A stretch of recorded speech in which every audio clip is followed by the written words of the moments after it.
چلو سنو، بسم اللہ الرحمن الرحیم. کہاں سے تھا؟ وَإِنْ أَرَدْتُمُ اسْتِبْدَالَ زَوْجٍ مَكَانَ زَوْجٍ. اور اگر تم چاہتے ہو کہ ایک بیوی کی جگہ دوسری لے لیں، یعنی ایک کے بدلے دوسری بیوی کر لیں، یعنی ایک کو طلاق دے دیں، اس کی بجائے دوسری بیوی سے یا دوسری عورت سے نکاح کر لیں، اگر تم یہ چاہتے ہو. اے اخذہا بدلہا بین طلقتموہا، کیا طریقہ ہوگا؟ وہ اس طور پر کہ تم اس کو لے لو، یعنی ایک کے بدلے دوسری کو لو. کس طور پر؟ بین طلقتموہا، کہ تم پہلی والی کو طلاق دے دو اور پھر دوسری سے نکاح کرو، اگر تم یہ چاہتے ہو. وقد آتیتم احداہن ای زوجات قنطارا، اور تم ان میں سے ایک کو قنطار ادا کر چکے ہو، مال کثیر دے چکے ہو. قنطار کہتے ہیں مال کے ڈھیر کو، یعنی بہت بڑی رقم، بہت بڑا مال اسے مہر میں دے چکے ہو. اور ان بیویوں میں سے جسے تم طلاق دے رہے ہو، اگر کسی کو تم مال کثیر دے چکے ہو، قنطارن مالن کثیرا، صداقن کس طور پر؟ مہر کے طور پر، یعنی مہر میں تم نے ایک لمبی رقم دے رکھی ہے، تو فلا تاخذوا منہ شیئا، تو تم پھر کچھ بھی اس دی ہوئی رقم سے واپس نہ لو.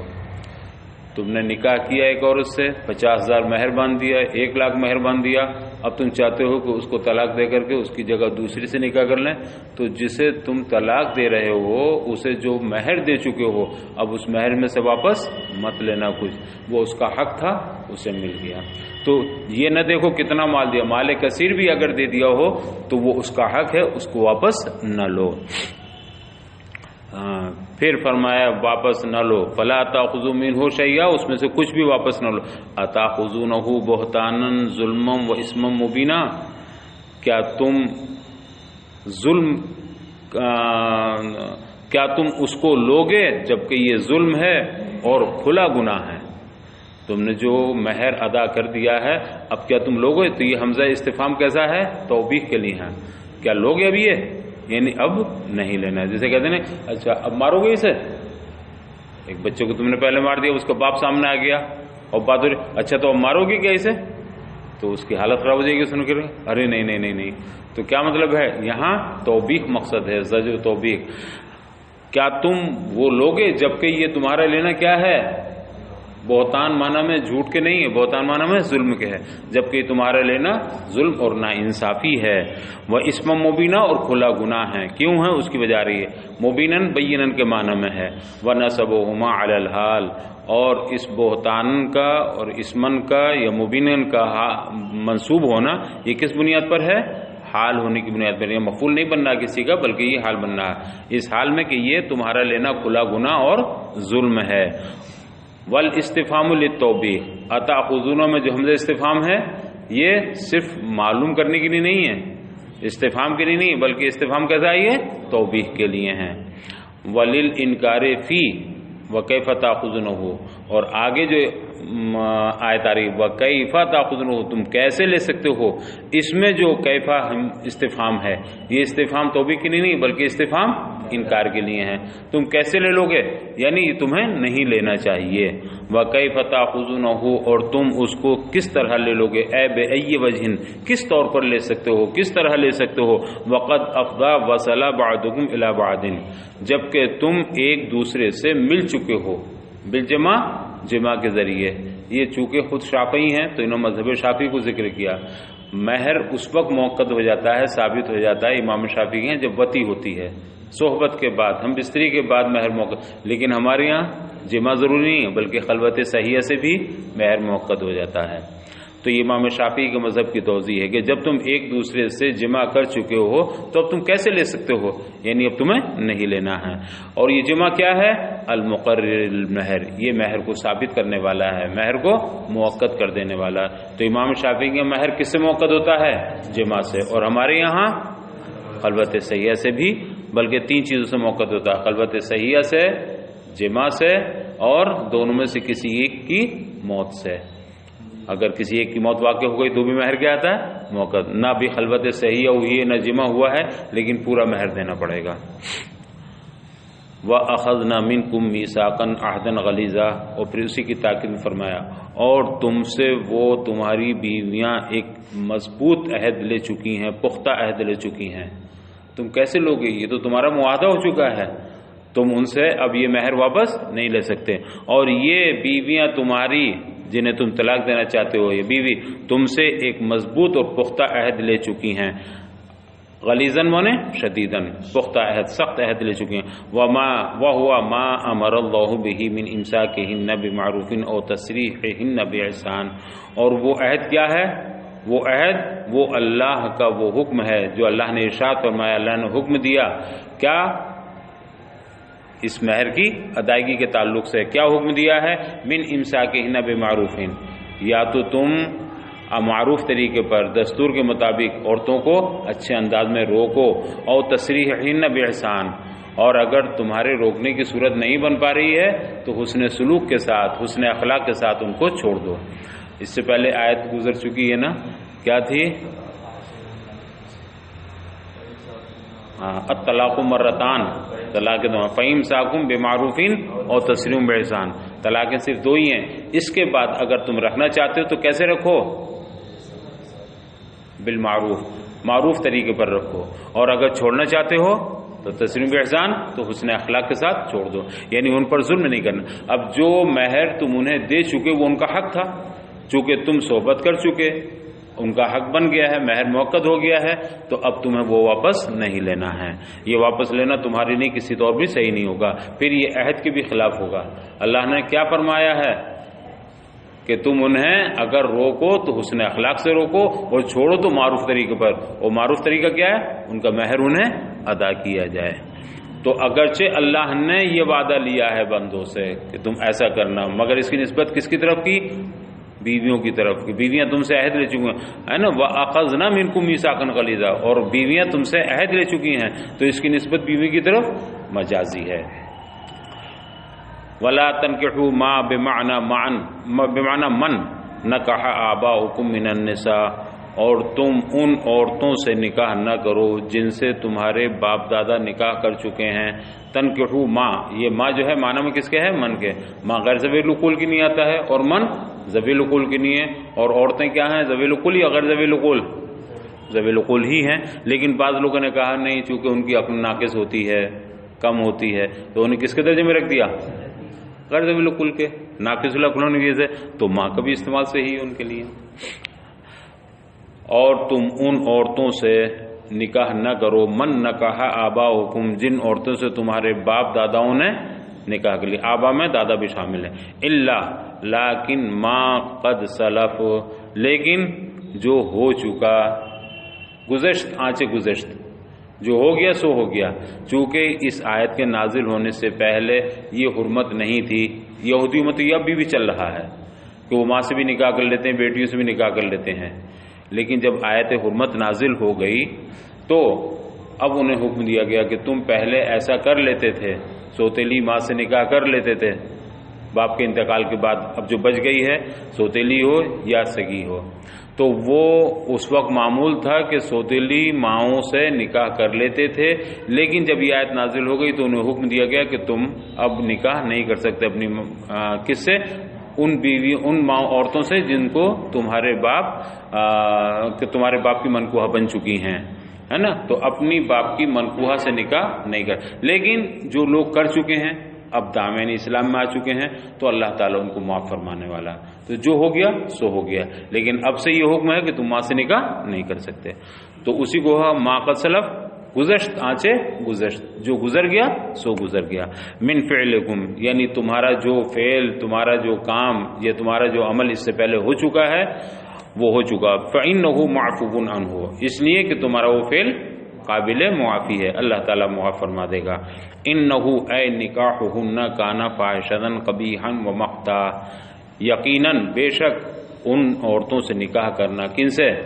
ماؤں سے نکاح کرنا، یہ بہت بے حیائی کا کام تھا۔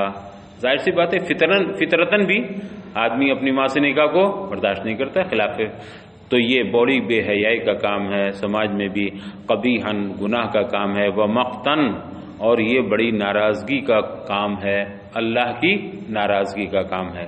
مقتن سبباً لمقتم من اللہ، یہ اللہ کی سخت ناراضگی کا سبب ہے، وہ ہوا اشد البغض، اور مقتن کے معنی کیا ہیں؟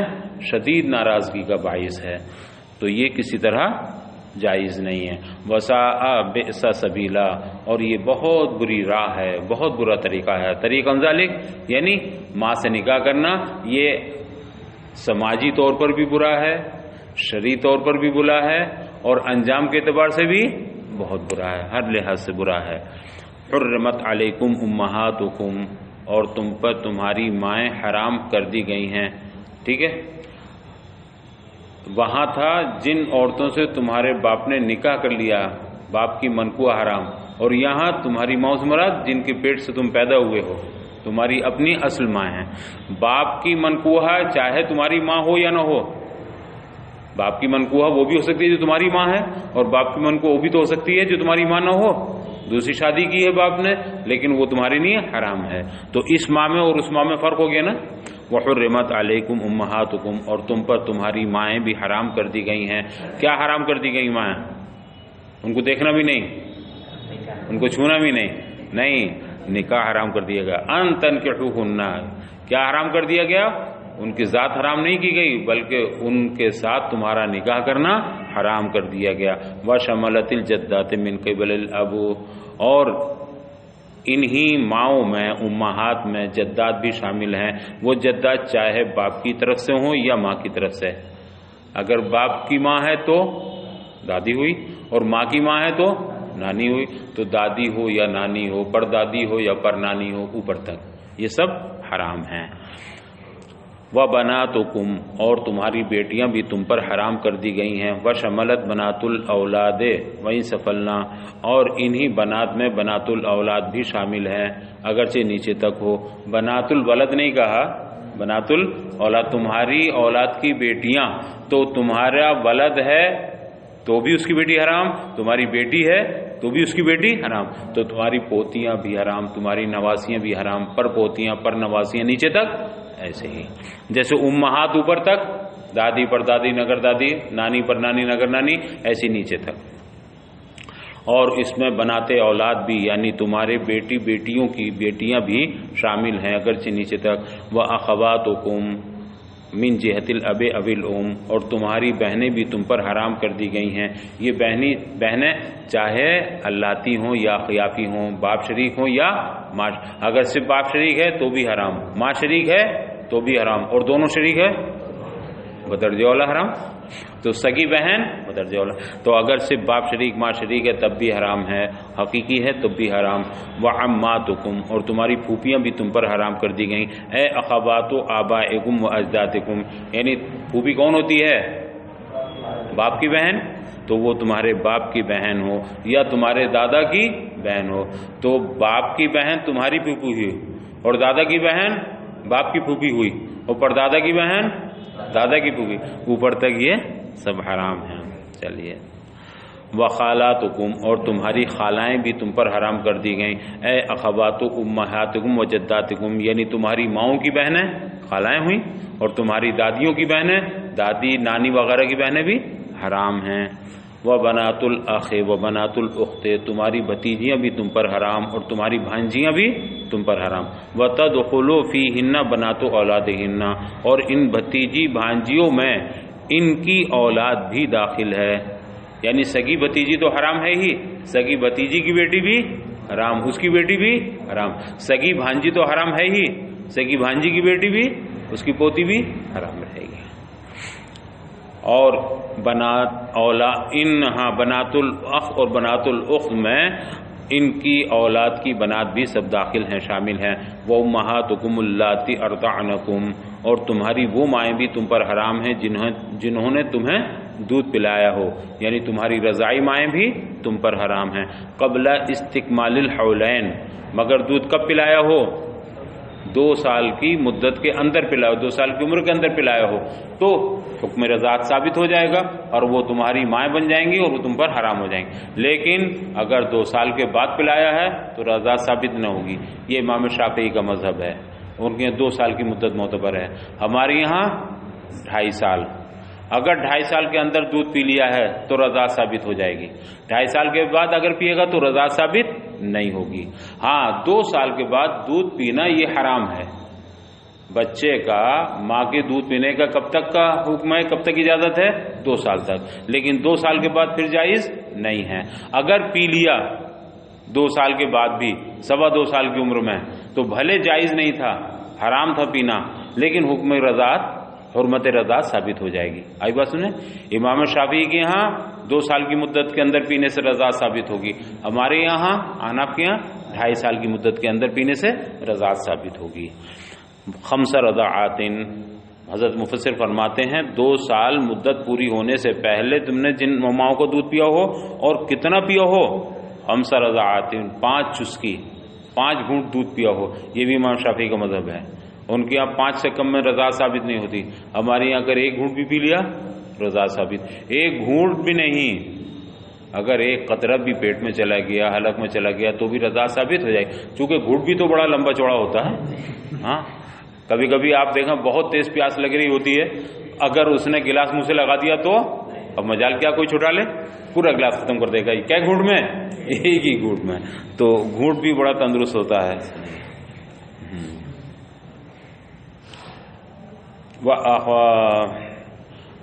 کہاں گیا؟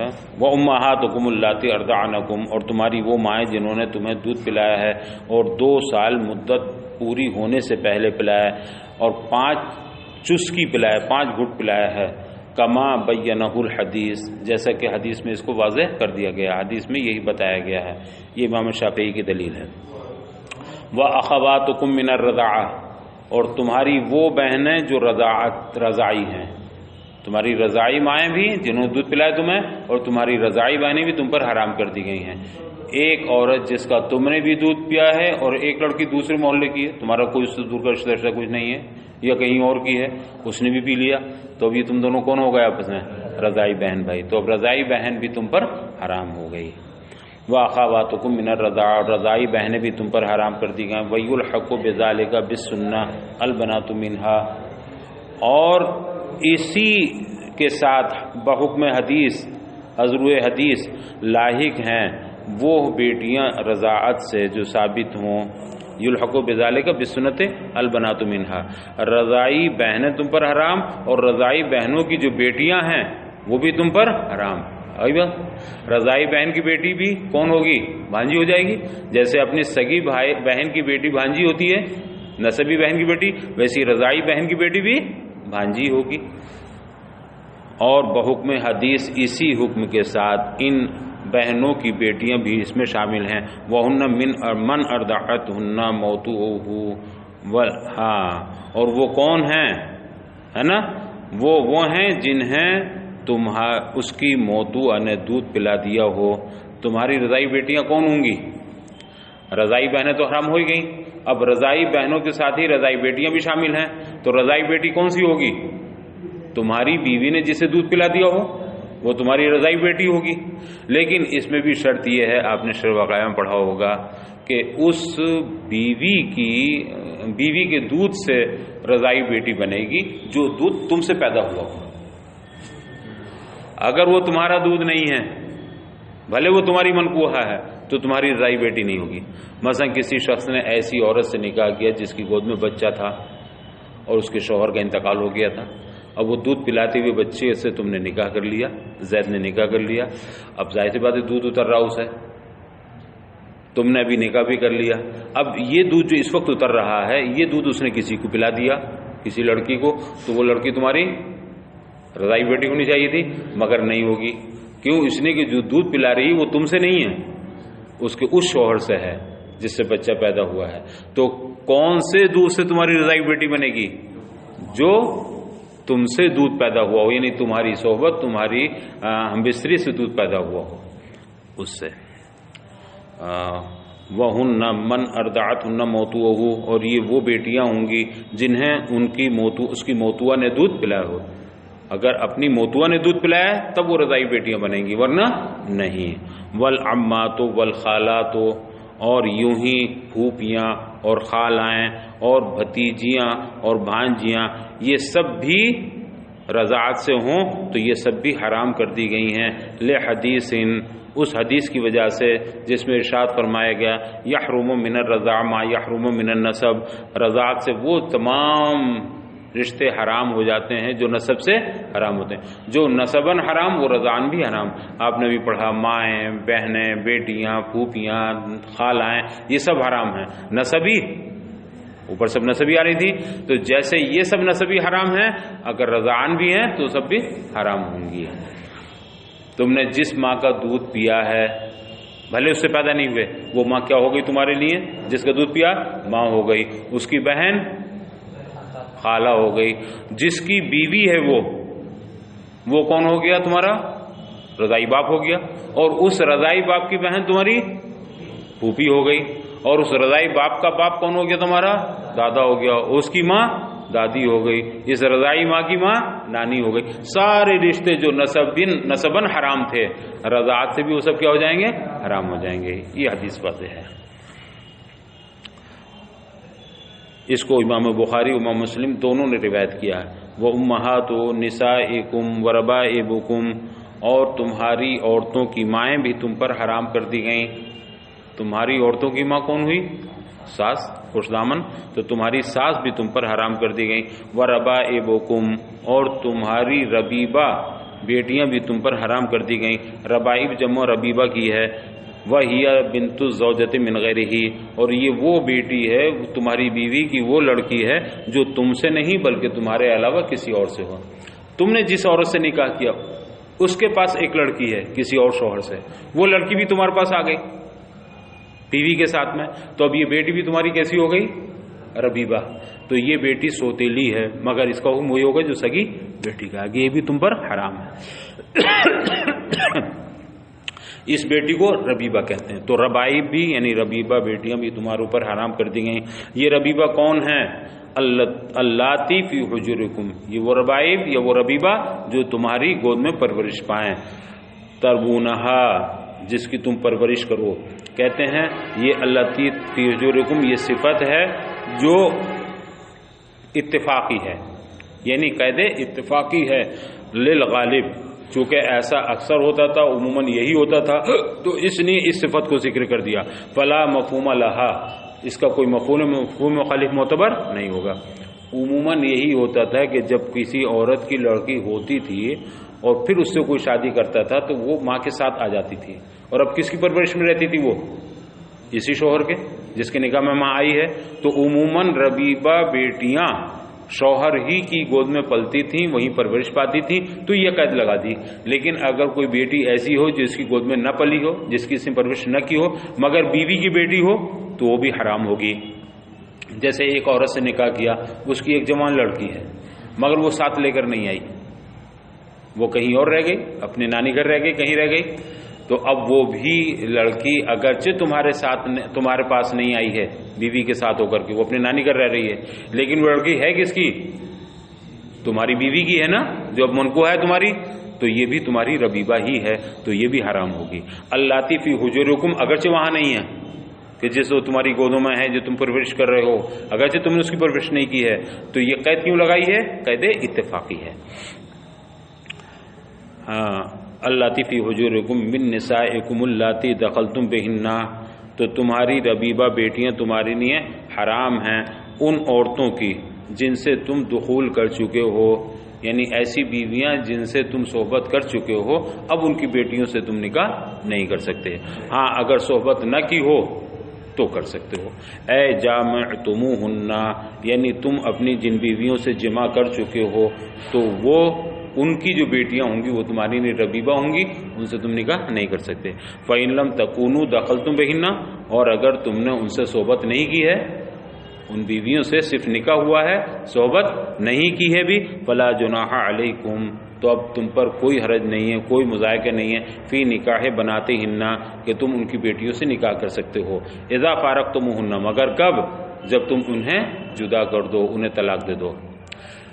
دیکھیے، ایک عورت سے آپ نے نکاح کیا لیکن ابھی جمع نہیں کیا ہے، خلوت صحیحہ نہیں ہوئی ہے، اس کی ایک بیٹی اور ہے، اب آپ کو سمجھ میں آیا کہ نہیں یار میں اس سے نکاح نہیں، اس کی بیٹی سے نکاح کروں، تو آپ اسے طلاق دے دو۔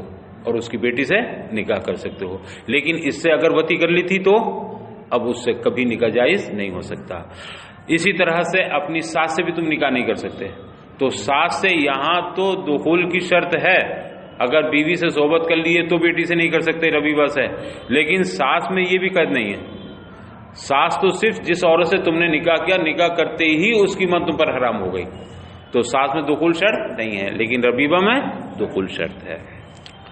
فَإِن لَمْ تَكُونُوا دَخَلْتُمْ بِهِنَّ، اور اگر تم ان بیویوں سے صحبت نہیں کر سکے ہو، نہیں کر پائے ہو، تو فَلَا جُنَاحَ عَلَيْكُمْ، تو تم پر کوئی مضائقہ نہیں ہے، تمہارے لیے کوئی حرج نہیں ہے ان کی بیٹیوں سے نکاح کرنے میں، مگر یہ بھی اس وقت جب کہ تم ان کو طلاق دے کے جدا کر دو۔ ایسا نہ ہو ماں سے تو نکاح کر ہی لیا ہے اور سوچا ہو ارے بھائی ابھی وتی تو کی نہیں ہے، چلو بیٹی سے کر لو، تو بیٹی سے بھی کر لیا، نہ یہ نہیں ہوگا۔ بیٹی سے کب کر سکتے ہو؟ جب پہلے اس کو طلاق دے دو۔ وَحَلَائِلُ أَزْوَاجُ أَبْنَائِكُمُ الَّذِينَ مِنْ أَصْلَابِكُمْ، اور تمہارے ان بیٹوں کی بیویاں بھی تم پر حرام کر دی گئیں جو تمہاری صلب سے ہیں، تمہاری پشت سے ہیں، تو تمہاری اپنی صلبی اولاد، تمہارے صلبی بیٹوں کی جو بیویاں ہیں وہ تمہاری کون ہوں گی؟ بہو بنیں گی، لہذا اس سے بھی نکاح نہیں کر سکتے ہیں۔ یہاں یہ بھی قید ضروری ہے اعتراضی، من اصلابکم، تمہاری صلبی اولاد اگر ہے تو اس کی بیوی سے نہیں، اور اولاد اگر صلبی نہیں ہے تو بیوی سے کر سکتے ہیں۔ جیسے منہ بولا بیٹا متبنہ، تو متبنہ تم نے ایک بچے کو لے لیا ہے، منہ بولے بیٹا بنا لیا، اب اس کی کہیں شادی کر دی، اب اس کی بیوی ہو گئی، تو یہ تمہاری بہو نہیں ہوگی شرعی طور پر۔ اگر وہ اسے طلاق دے دے تم اس کے ساتھ نکاح کر سکتے ہو، لیکن اپنے اصلی بیٹے، حقیقی بیٹے کی بیوی اگر مطلقہ بھی ہو یا بیٹا طلاق بھی دے دے تب بھی تم اس سے نکاح نہیں کر سکتے۔ اور تم اپنی صلبی بیٹوں کی بیویوں سے، اور تمہارے صلبی بیٹوں کی بیویاں بھی تم پر حرام کر دی گئی ہیں، بخلاف من تبنیتموہم، برخلاف ان بیٹوں کے جنہیں تم نے متبنہ بنا لیا ہے، فَلَكُمْ نِكَاحُ حَلَائِلِهِمْ، تمہارے لیے ان سے نکاح کرنا حلال ہے۔ اللہ کے رسول صلی اللہ علیہ وسلم نے حضرت زید بن حارثہ کی بیوی سے آپ نے نکاح فرمایا، حالانکہ حضرت زید اللہ کے رسول کے منہ بولے بیٹے تھے، متبنہ تھے، لیکن ان کا نکاح ہوا تھا آپ کی سگی پھوپھی کی بیٹی سے۔ جب انہوں نے طلاق دے دی تو اس کے بعد ان سے جدا ہو کر کے پھر آپ نے زینب بنت جہش، یہ آپ کی سگی پھوپھی ذات بھائی تھی، تو آپ نے نکاح کیا۔ وَأَن تَجْمَعُوا بَيْنَ الْأُخْتَيْنِ، اور تم پر یہ بھی حرام ہے کہ تم دو بہنوں کو نکاح میں جمع کرو، ایک ساتھ دو بہنوں سے نکاح نہیں کر سکتے، یا ایک بہن پہلے سے نکاح میں ہے اب اس کے ہوتے ہوئے دوسری بہن سے بھی نکاح کر لو، نہیں، یہ جائز نہیں۔ تو دو بہنوں کو نکاح میں جمع کرنا یہ بھی تم پر حرام کر دیا گیا، وہ دونوں بہنیں خواہ نسبی ہوں یا رضاعی ہوں۔ نسبی سگی بہنیں ہیں تو بھی جائز نہیں، اور وہ رضاعی بہنیں ہیں، دونوں سگی بہنیں تو نہیں ہیں، ایک ماں کی تو نہیں دونوں بیٹیاں، مگر ایک ماں کا دودھ پیا ہے دونوں نے، تو بھی تم ان کو جمع نہیں کر سکتے ایک نکاح میں۔ بن نکاح، یہاں نکاح کی قید لگا دی نا، تم ان کو اکٹھا نہیں کر سکتے نکاح کے ذریعے۔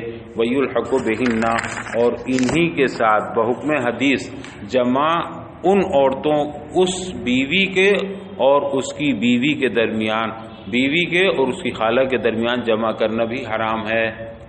دو بہنوں کو جمع کرنا، اور اسی میں وہ بھی شامل ہیں کہ تم نے جس عورت سے نکاح کیا اب اس کے سگی پھوپھی سے بھی نکاح نہیں کر سکتے، اس کی سگی خالہ سے بھی نکاح نہیں کر سکتے۔ آپ نے شرح وقائع میں پڑھا تھا کہ ایسی دو عورتوں کو جمع کرنا جائز نہیں ہے جن میں سے کسی ایک کو اگر مرد تصور کر لیا جائے، فرض کر لیا جائے، تو دوسری اس پر حرام ہو جائے۔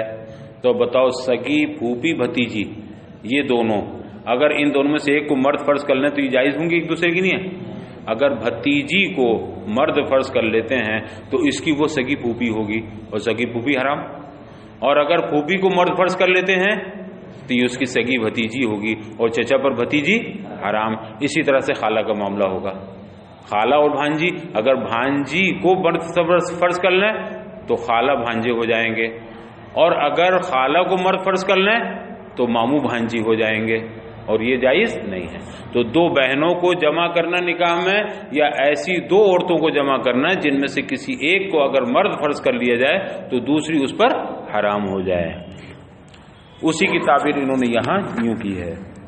وَيُلْحَقُ بِهِنَّ، اور ان جمع اختین ہی کے ساتھ لاحق کر دیا، شامل کر دیا گیا بحکم حدیث الجمع بینہا و بین عمتہا، بیوی اور اس کی پھوپھی کے درمیان جمع کرنا، و خالتہا یعنی بینہا و بین خالتہا، بھتیجی بھانجی اور اس کی خالہ کے درمیان جمع کرنا، وَيَجُوزُ نِکاحُ كُلِّ وَاحِدَةٍ عَلَى الْانْفِرَادِ، حالانکہ ان میں سے علی الانفراد ہر ایک سے نکاح جائز ہے۔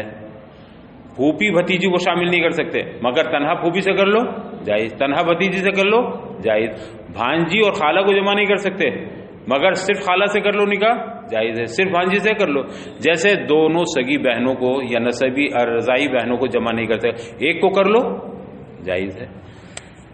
وَيَجُوزُ نِکَاحُ كُلِّ وَاحِدَةٍ عَلَى الْانْفِرَادِ، اور ہم نے جن عورتوں کا ذکر کیا ہے یعنی جمع بین الاختین یا ایسی جن میں سے ایک کو مرد فرض کر لیا جائے تو اسی اس پر حرام ہو جائے، ان دونوں عورتوں میں سے ہر ایک کا علی الانفراد نکاح جائز ہے۔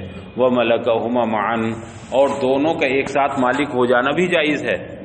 کوئی شخص اگر دو عورتوں کو خرید کر لایا، اتفاق سے وہ آپس میں رشتہ دار بھتیجی اور پھوپھی ہیں، بھانجی اور خالہ ہیں، دو سگی بہنیں ہیں، تو کوئی اگر ان کو خرید کے لے آئے اور اپنی ملکیت میں جمع کر لے تو ملکیت میں جمع کرنا منع نہیں ہے۔ کس میں جمع کرنا منع ہے؟ نکاح میں جمع کرنا منع ہے۔ ہاں اگر ایک سے وطی کر لی تو اب دوسری سے وطی نہیں کر سکتا۔ وَيَتَعُ وَاحِدَةً، مالک ہو سکتا ہے ایک ساتھ دونوں کا، لیکن وطی کس سے کرے گا؟ ایک ہی سے کرے گا۔ إِلَّا لَكِنْ مَا قَدْ سَلَفَ، مگر جو ہو چکا سو ہو چکا، جو ہو گیا وہ اللہ تعالیٰ معاف فرمانے والا ہے، یعنی جو پہلے تم یہ کر چکے ہو کہ پھوپھی سے، بھتیجی سے، بھانجی سے نکاح کر لیا، اب اس پر تم سے مواخذہ نہیں ہوگا، اللہ معاف فرمانے والا ہے۔ لیکن ما قد سلف، البتہ جو ہو چکا، جو گزر چکا سو گزر چکا۔ فی الجاہلیت، کب ہو چکا ہے؟ دور جاہلیت میں، زمانہ جاہلیت میں، من نکاحکم بعض ما ذکر، یعنی ان مذکورہ عورتوں میں سے کسی سے تم نے اگر دور جاہلیت میں نکاح کر لیا، وہ ارتکاب کر لیا تو وہ ختم ہو گیا، اب یہ اجازت نہیں ہے، لیکن وہ نکاح بھی اب برقرار نہیں رہے گا۔ اگر تم نے دو بہنوں کو پہلے سے ایک نکاح میں جمع کر رکھا ہے تو اس وقت چونکہ حکم نہیں تھا تو گناہ نہیں، لیکن اب فوراً ایک کو الگ کر دو۔ اور ایسا حدیث میں وارد بھی ہے کہ ایک صحابی حاضر ہوئے، اللہ کے رسول نے ان سے پوچھا تو انہوں نے بتایا کہ میرے نکاح میں دو بہنیں ہیں، اللہ کے رسول فرمایا ان میں سے ایک کو روک لو اور دوسری کو طلاق دے دو، ختم کر دو۔